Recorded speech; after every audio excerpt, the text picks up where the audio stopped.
The government don't want you to see this. They don't want you to understand it. They certainly don't want you to respond to it. The period of consultation is the 4th of Jan to the 1st of March. This year, we only have until the 1st of March to comment on this before it becomes legislation. That's everything in and done by December. We are on a very, very tight time frame with this.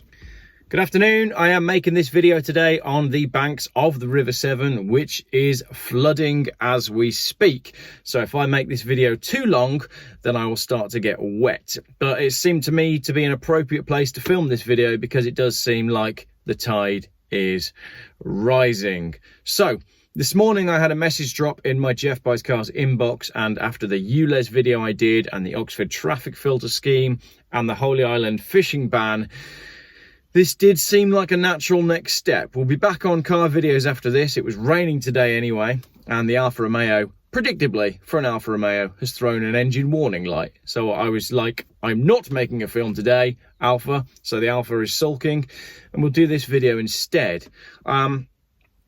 I want to talk a little bit about digital ID, which is something that many of you have been terrified of for quite some time. And the message that dropped in my inbox this morning has got me all panicky and quite alarmed, to be honest, because we don't have very long to act on what is currently going through government. I spent some time digging through the proposal on the government website, and what I'm going to do in this video is I'm just going to explain it to you. Because like many things, it seems to me that it's quite deliberately confusing. The questionnaire that they've put out for the consultation for the public is deliberately quite confusing. And we have a very short time frame to act. So that was a bit of a long and convoluted introduction. But essentially, digital ID is coming. As I've said, this is something that many of you and us have been very worried about for quite a long time, and it is now on the government website. There is a proposal going through, and the way it connects to cars and ULEZ and everything I've been doing is it is being pitched to us on its benefits, and the bits that are left unsaid are the scary bits, like the Oxford traffic scheme, like the ULEZ car scheme. They're all done in exactly the same way. Right, let's get into it. What I've done, and all the links once again are in the comments, is I have printed out 19 pages of the government's proposal, document, whatever it is they want to call it.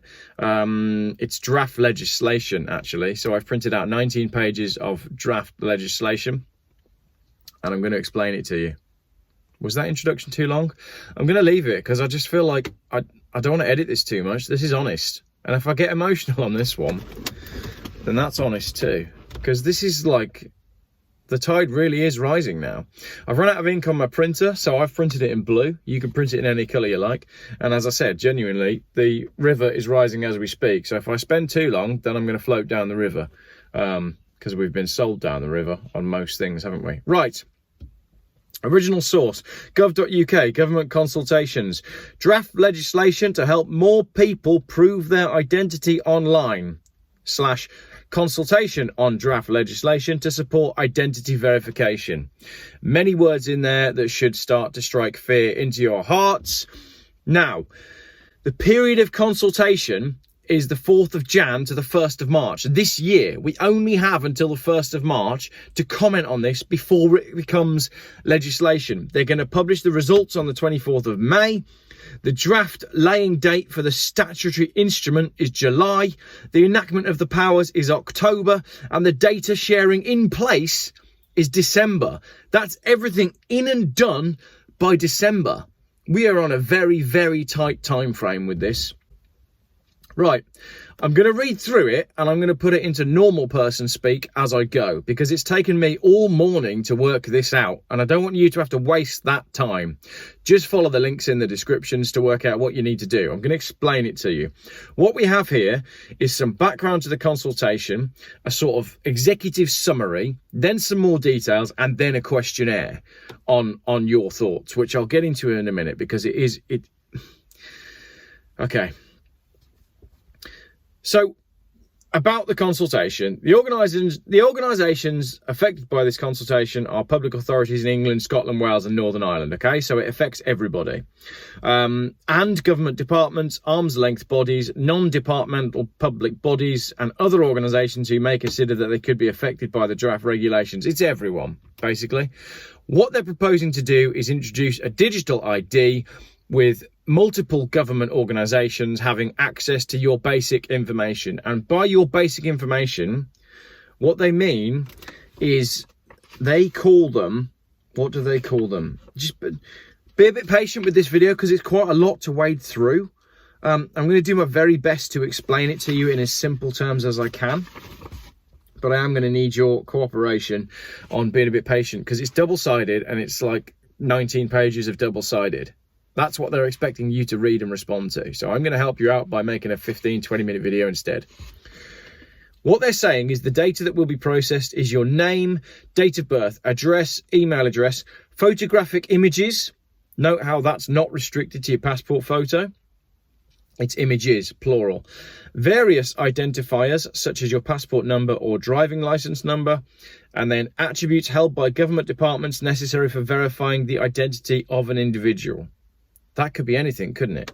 Attributes held by government departments necessary for verifying the identity of an individual. Also, the outcome of identity checks previously performed on a user. That's your history, your ID history, where your ID has been used, how you verified yourself, and what other records they've got against you. And transactional data, for example, income. What data will be processed? Name, date of birth, address, email address, various photographic images, any identifiers, including your passport number and driving license number, anything that we previously hold on you, anything that came out of previous ID checks, and all of your transaction data. That's essentially what that's saying, okay? This whole legislation, consultation, proposal is asking for your permission, basically. Well, it's not asking for permission.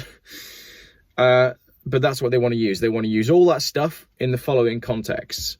So what they're saying is the public authorities that will be added and the reason they're included. So all of that information that I've just said will be shared with, that will form the basis of your digital ID, and that will be shared by the Cabinet Office, the Department for Transport, that's where I come in, the Department for Food, Environment and Rural Affairs, DEFRA, those are the people that are trying to destroy Holy Island at the moment, and the Disclosure and Barring Service, the DBS. Now, the DBS are the people that check that you're not a paedophile before you go and work somewhere.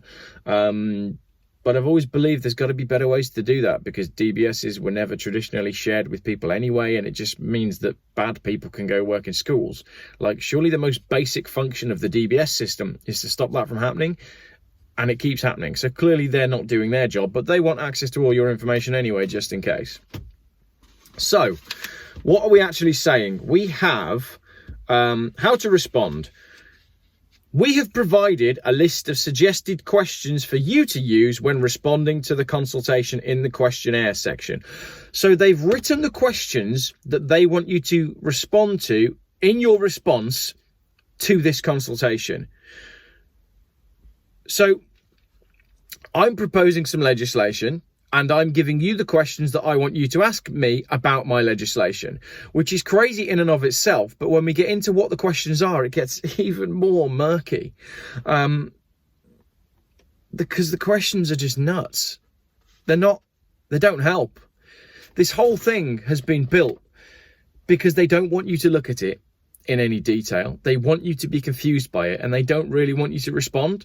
So this is all going to happen. All of the questions are heavily loaded to ask you to question what the benefits would be of having ID checks. And the real answer to that is, yes, sometimes there are situations where it's useful to be able to show your ID quickly. Sometimes there are situations where people should be able to access your ID. But this is laying the groundwork for something else, and we know that, don't we? So, the executive summary.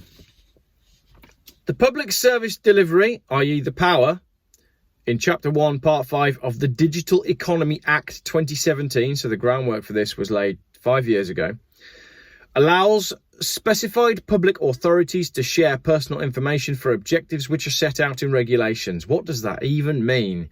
It means the Digital Economy Act allows authorities to share your information for certain things which are set out in regulations. So there are regulations in place that have a limit on what your data can be used for. And by your data, I'm not just talking like, it's a big term, okay? It's everything. It's literally everything. Who you are, where you are, what you're up to. That's what it means. This information sharing power is aimed at improving or targeting public services to individuals or households. So again, that's the benefit that they're pitching. They are pitching this as an ability to target public services to individuals and improve their services. This is not about improving services. This is about increasing control and working out where you are and what you're up to. It also includes safeguards to make sure that the privacy of citizens' data is protected when shared by public authorities. So new objectives for what the stuff can be used for can be created. And it goes on. And basically, it's talking about the code of practice as to what your data can be used for.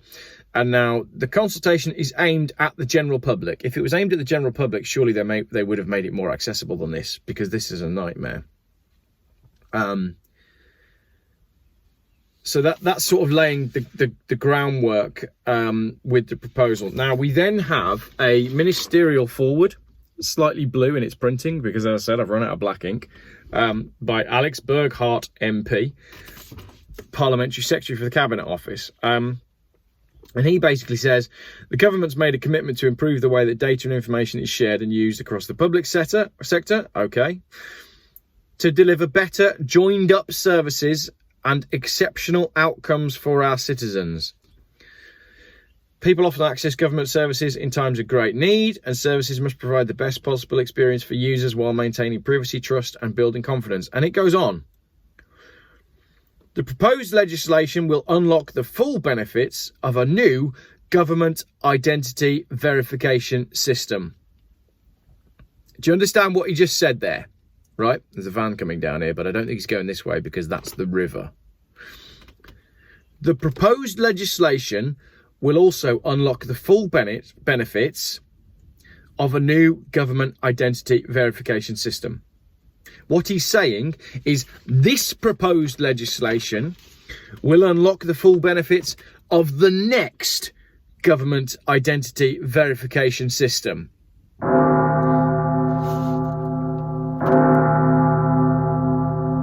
It's all coming, isn't it? The proposed data sharing legislation will ensure that more people than ever will be able to prove their identity online and access government services. So anybody who wants to use online services is able to do so. Furthermore, the government is committed to realising the benefits of digital identity technologies without creating ID cards. Do you remember when they proposed creating ID cards and everybody went mad? What this is saying is they're going to do it without actually printing a plastic card.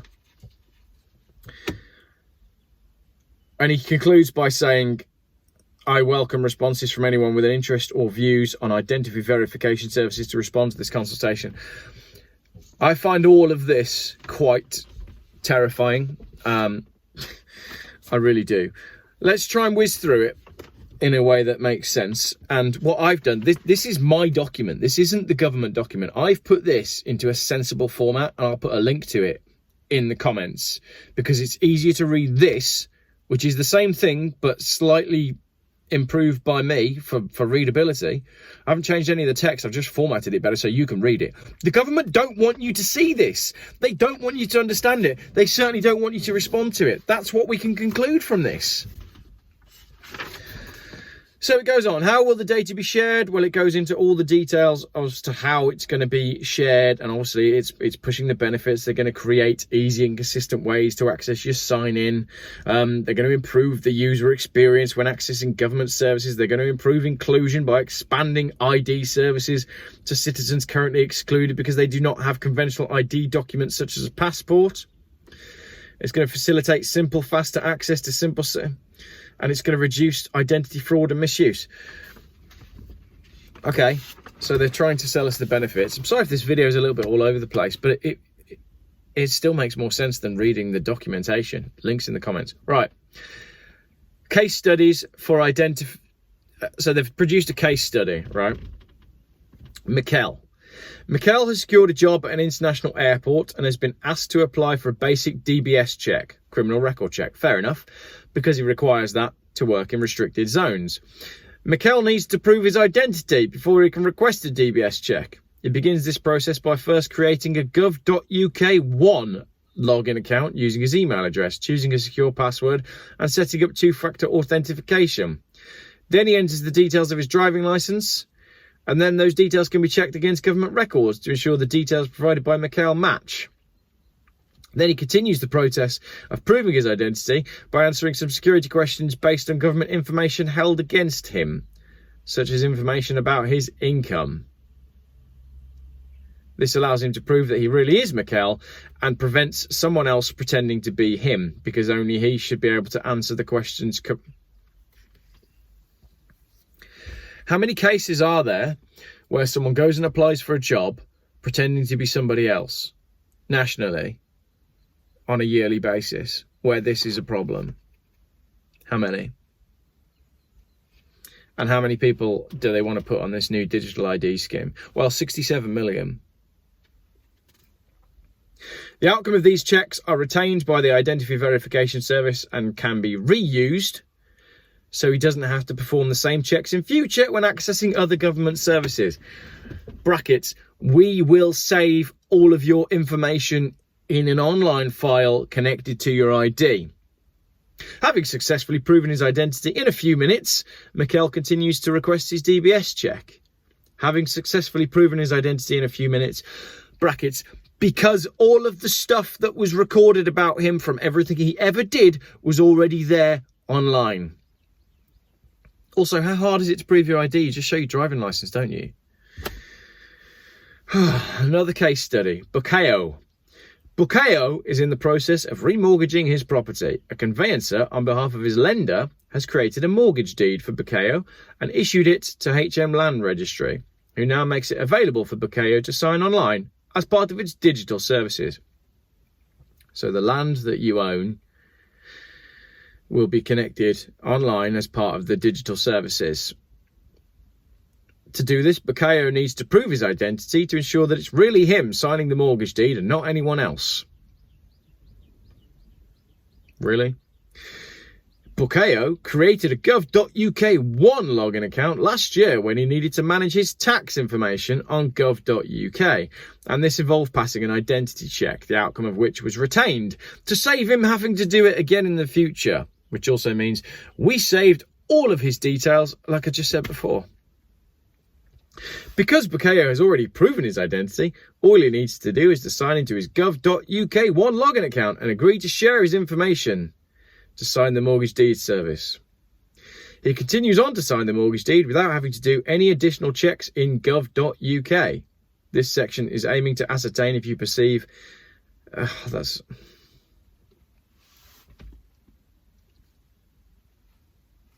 It's all there. It's all there. Why introduce the power now? An increasing number of people are accessing government services online, and they expect these services to be simple, quick, safe and secure. Expectation levels for public services have never been higher. A new data sharing gateway will provide legal clarity for public sector organisations to participate in identity verification services. Make the public services better. The Digital Identity Call for Evidence in 2020 demonstrated the UK public's strong desire for the government to use digital identities to enable citizens to access products. I can't believe there was a strong desire from the UK public for the government to use digital ID to allow us to access services.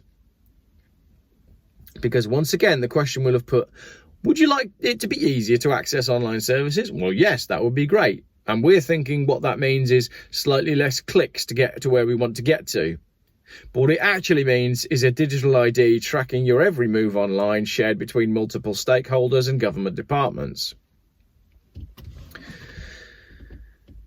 The government has worked closely with its partners, I dread to think who they are, in the public and private sectors to publish guidance on how to prove someone's identity and how to use authenticators to protect an online service. The guidance has been welcomed by the digital identity community. Who are the digital identity community? There is no such thing. And is a key element of establishing a set of standards and rules that would support interoperability across... Who writes this stuff? The benefits of the proposed objective for identity verification services are significant and include improved trust between citizens and government. Improved trust between citizens and government. The citizens no longer trust the government. So who is benefiting more out of this when it comes to trust? I think what you mean is we can better monitor our citizens because we have more control over what they are up to. The infrastructure to unlock hundreds of millions of pounds of savings across departments through avoided costs and duplicate digital identity systems and more and better quality insights. If the government wants to save money, then it should stop wasting money. Coronavirus response, test and trace, £37 billion. They don't care about spending money. This is not about saving money. What other options have been considered? Government has considered other legislative options, and there is no legislation in place specifically to enable data sharing across government for identity verification purposes. Identity verification services currently rely on a variety of different data sharing powers, and the draft regulations provided for a single piece of legislation to improve access to services by citizens. Just finish off with that one, don't they? We're going to improve access by citizens. This is not about improving access for you or me. Government believes that these draft regulations are necessary to deliver benefits to individuals and households. What benefits exactly? What benefits is it going to give individuals and households? Other than the crippling fear of knowing that the government is monitoring every single one of your moves and all of your transactions. It goes on, how does the data sharing align with UK priorities? We've done the case studies. Why is the UK government taking this proposal forward? UK Parliament approves proposals for new objectives involving disclosure and processing of data held by UK departments. Okay, so they're allowed to come up with new things based on data. The draft regulations must be taken through UK Parliament by the UK government. However, they're consulting separately in Scotland, Wales and Northern Ireland. So this must go through Parliament, so it must be voted on. And in order for them to get it through, what they want is you to not know about it, which is why they've created this and put it online quietly without informing the media. But I'm telling you now that this is there and this is happening. Will data sharing comply with the relevant data protection requirements? Well, obviously. Has GDS carried out data protection impact assessment? Obviously, there's implications for data protection in all of this. Does the proposed data sharing comply with current best practice? Well, apparently, yes, it does. And why consult? So they're basically saying why it must consult other persons that it thinks appropriate for a collaborative and constructive work, which is what the government want. They certainly don't want to collaborate with you lot. So that basically is the basis of the proposed legislation. As I say, sorry that my video is a little bit all over the place. I've tried to make as much sense of it as possible, and I do get very emotional about this because I can just see where this goes next. Now let's get on to the questionnaire as to the questions that they want you to ask them. Okay, and again, what I've done, you can probably see here. Can you see the bit that's in capitals there? If it's in capitals, that's because I've had to translate it from gobbledygook English to Geoff's English that you'll be able to understand. Question 1. So just to clarify, we would welcome responses to the following questions. You can send an email, and these are the questions that they want you to think about as you reply in your email that you're going to send them. Question 1. The first condition for new objectives under Section 35 of the Digital Economy Act 2017 is data sharing. It should either improve or target a public service provided to individual households or provide a benefit, whether financial or otherwise, to individuals or households. To what extent do you agree that the proposed new objective meets at least one of these parts? The first condition. That's question 1. I've translated that. Will it either improve one or more of the government targets on services provided, or will it benefit individuals? And again, you look at that and it's quite hard to say no, which is weird. Imagine that, a fully loaded first question from which it's quite hard to answer an opposing view. Let's see if it gets any better for question 2. The second condition is that data sharing should improve the well-being of individuals or households. To what extent do you agree the proposed new objective meets this second condition? And I've translated that. Will it improve the well-being of individuals? Well, how can a new data entry ID check system improve your well-being? Unless we're talking about access to benefits.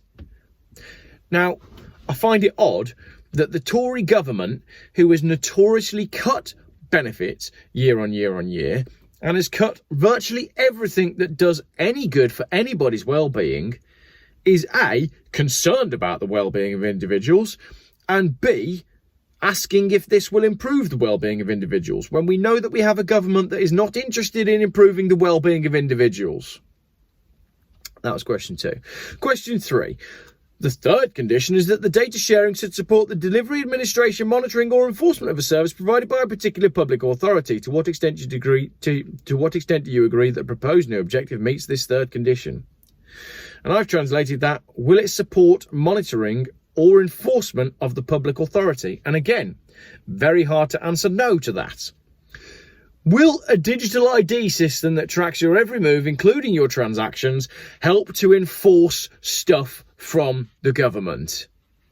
Yeah, that's the goal of it. So questions 1, 2 and 3, a home run for the government on all accounts, based on the way they phrased the question. Question 4. To what extent do you agree that the following government departments should become a public body eligible to share data for public service delivery? Cabinet Office, Department of Transport, DEFRA and the DBS. And what that's saying is, who should have access to your ID and why do you feel like they should have access to it and should they share it? So in a very roundabout way, it's asking, do you agree with the thing that they have proposed, which is the departments that they've already said will have access to your data? So it's not giving you any options, really. I mean, it's saying, please provide a reason. So all you can really do if you want to object to this is put strongly disagree to all of it. Question 5. To what extent do you agree that the following government departments should be able to share data for the ID verification objectives? Same question as question 4, but whether they're allowed to share it. So question 4, should the Cabinet Office and Department for Transport and DEFRA and the DBS have access to your data? And question 5, should they share it? Now, does that mean share it amongst themselves or share it with other departments? Question 6, are there any other public authorities not proposed in the consultation which you think should be able to share data for the ID verification objective? So question 6 is basically, is there anyone else you can think of that should have access to your data?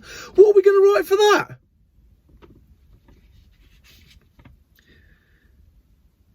That's just a yes or no, apparently.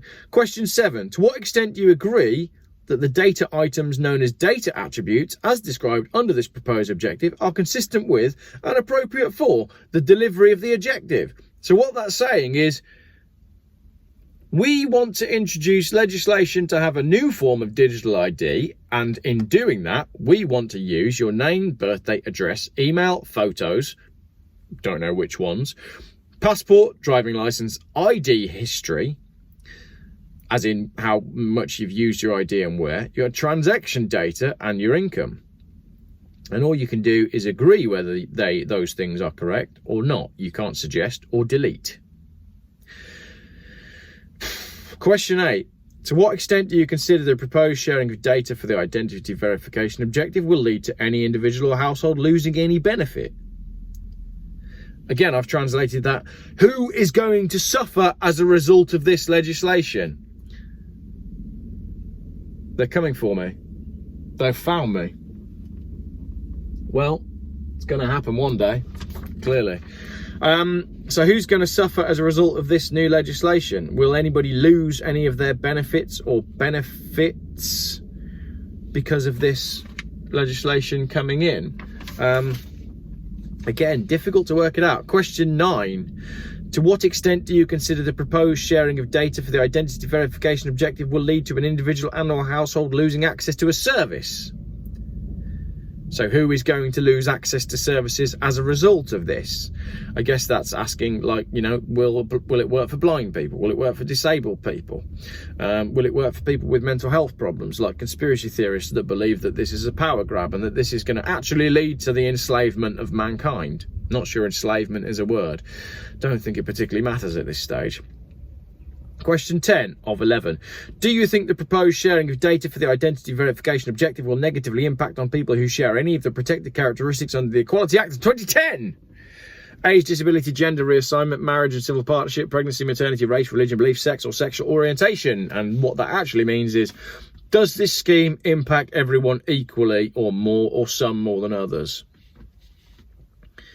I think it's going to impact everyone exactly the same. And I think that's the goal. Question 12. Please indicate whether you are happy for the relevant points and comments you have made to be published in the consultation summary report. Sorry, I missed that question 11. Do you have further comments? Timetable. It concludes with a timetable, and it concludes with a load of bump about what this stuff is all about. I can recommend you go and read it. Gov UK 1 login, it's called.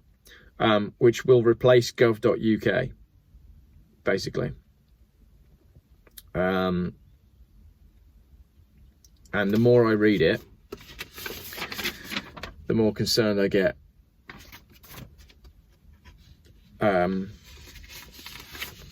So, what can you do?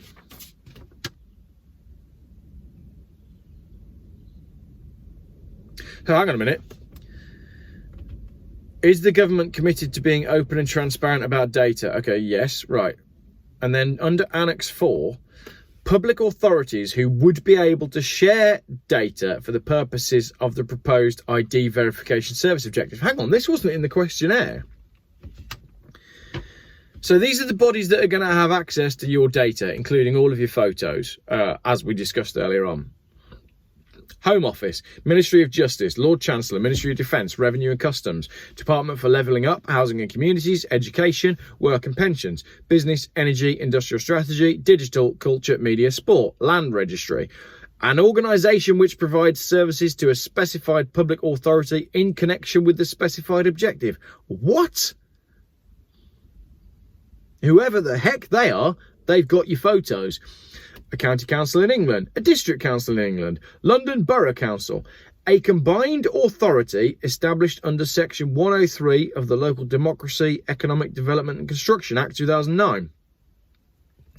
The Common Council of the City of London, the Council of the Isles of Scilly, the Greater London Authority. And that's just in England. Wales, Welsh Ministers, Welsh Revenue, County Council Wales, Borough Council Wales, Community Council Wales, and a person providing services in connection with a specified objective within the meaning of Section 35 to a specified person who falls within part of the schedule or is part of the public authority. What? Scottish bodies. The Scottish Ministers. A council constituted under Section 2 of local government. A person providing services in connection with a specified objective. Same thing as I just said, and it made no sense there. New public authorities to be added to Schedule 4. Cabinet Office, Department of Transport, Department for Environment, DEFRA and DBS.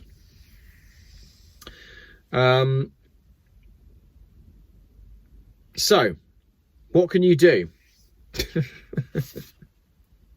Run? I don't know where to run to. But run. This is really sobering stuff. Right, what can you do? You can send an email.